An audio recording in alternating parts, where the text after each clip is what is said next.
Alam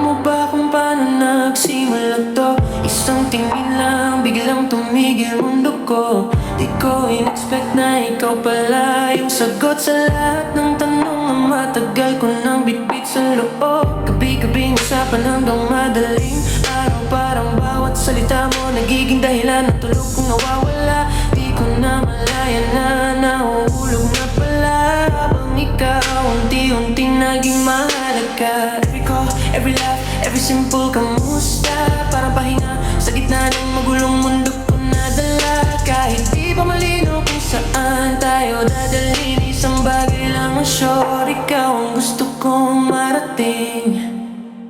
Kung babalik man ang oras, ikaw pa rin ang pipiliin ko.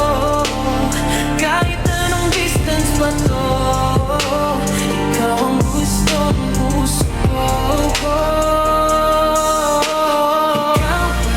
Ikaw pa rin sa bawat tibok ng puso ko. Ikaw pa rin kahit anong mangyari, kahit saan man mapunta. Ikaw ang gusto ko hanggang dulo ng tadhana. Ikaw pa rin hanggang ngayon. Ikaw pa rin simula noon hanggang sa habang buhay. Ikaw lang ang waral ko, ikaw lang talaga. Hindi naging madali, may luha at sakit. May mga araw na parang gusto ko nang bitaw, pero di sumagi. Kasi ikaw yung dahilan kung bakit ako lumalaban. Kahit pagod na, ikaw pa rin ang pinanghahawakan. Ngayon iba na ang kwento, mas buo na tayo. May dalawang anghel na bunga ng pangarap natin dati. Kapag nakikita ko sila, naiisip kita lagi na lahat ng hirap dati naging worth it talaga, baby.